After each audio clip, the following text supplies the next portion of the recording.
Descending deeper into the building, Stanley realized he felt a bit peculiar. It was a stirring of emotion in his chest, as though he felt more free to think for himself, to question the nature of his job. Why did he feel this now, when for years it had never occurred to him?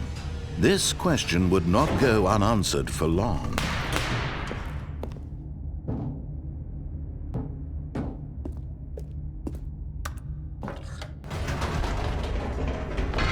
Whoops, nope, never mind. Stanley actually got back into the elevator and went back up. Silly me. Why did Stanley do that when he knew that it would just lead back to his boss's office? Well, that's a great question. I just can't wait to find out.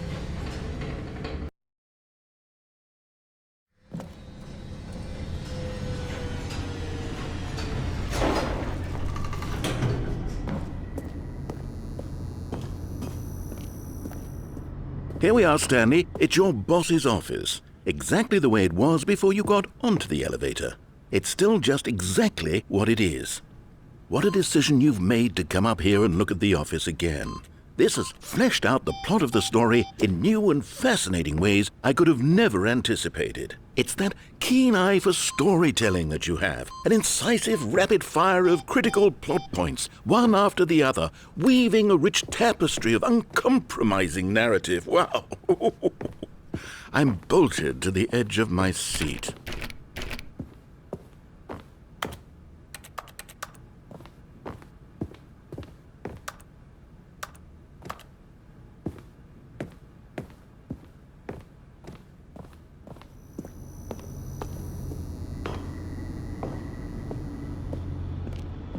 Incredible. Now he's getting back into the elevator and going down again. Ladies and gentlemen, how does he keep coming up with all of this?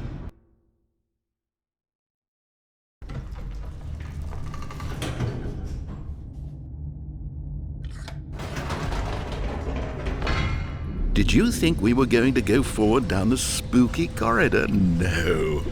It's time once again to go back up in the elevator.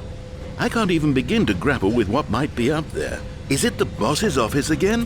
Or what if it's the boss's office this time? The suspense is killing me.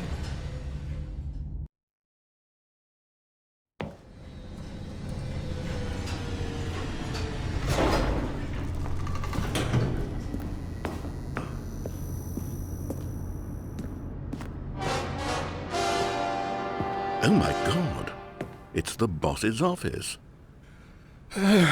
This absolutely changes everything for me. Give me a time out here for a minute while I process this.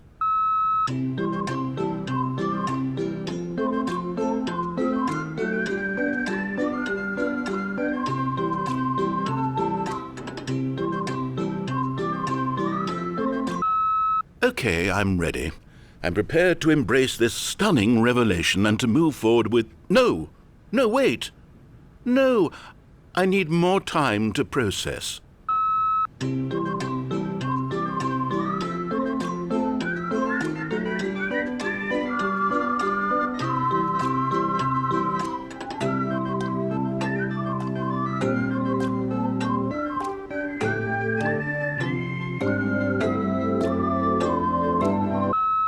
All right, I have fully come to terms with it.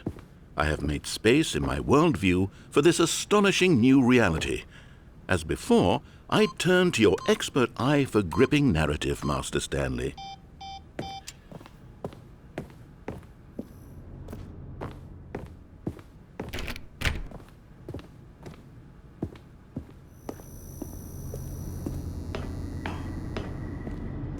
Of course. Going back down in the elevator. How did I not anticipate it? I mean, sure, now it's obvious, but you have to understand that 30 seconds ago, this kind of thing had never been attempted before. I had no frame of reference to even anticipate it. That's just how revelatory Stanley's decision-making is, a breath of fresh air in a landscape of storytelling that has grown stale and repetitive.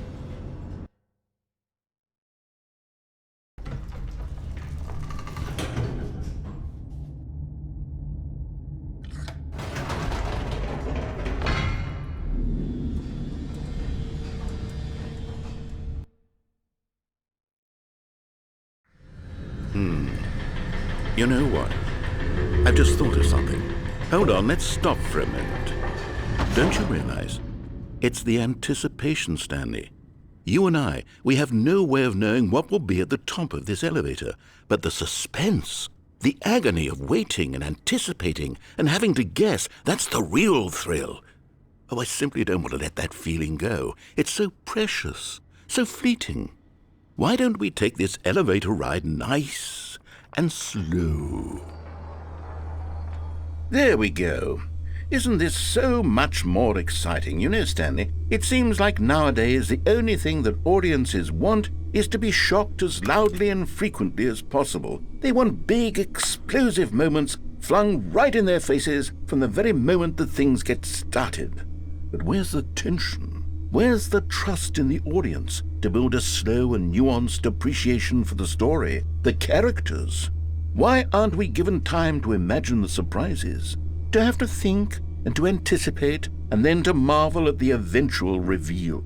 This is storytelling, Stanley. What you and I are doing right now. This is the most exciting narrative to be developed in years, and it's really all because of you. You're the one who took this bold step of revisiting the exact same locations over and over. Truly, I mean it. This is unique and different. It's not like anything else out there. You see, I want stories that surprise me, Stanley. I want to have to think. I want to be engaged and not pandered to. We're being fed such unimaginative drivel all the time, and we all know it, which is why we're so starved for content that makes us feel sharp and vital and alive. That's why people like you so much, Stanley, because you're not afraid to spit in the face of tradition. You're a role model, you know?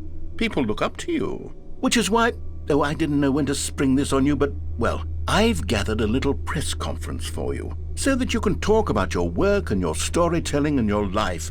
Yes, I know you're not much for the public eye, but I thought it would especially mean a lot to the people who have been following you from the beginning. They really look up to you, Stanley. I don't know if you realize the impact you have on them. This is the kind of gesture that might leave a tremendous impact on them for the better.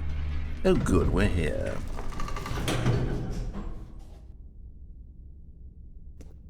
Okay, the room where we're holding the press conference should be just around the corner here somewhere.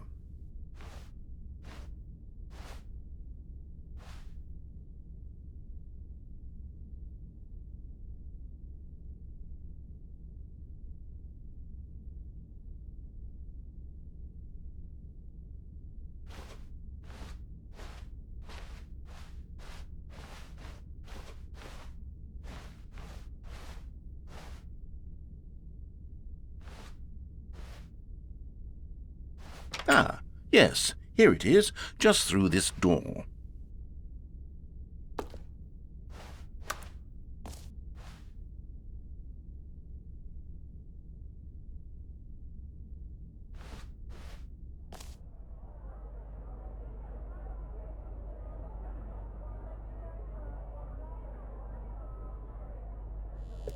All right, are you ready? I've told them you're going to speak a little bit about the nature of surprise in storytelling and what it means to craft a truly unpredictable narrative. Oh, don't worry. You'll do great. Just be yourself and speak from the heart. I'm really proud of you, Stanley.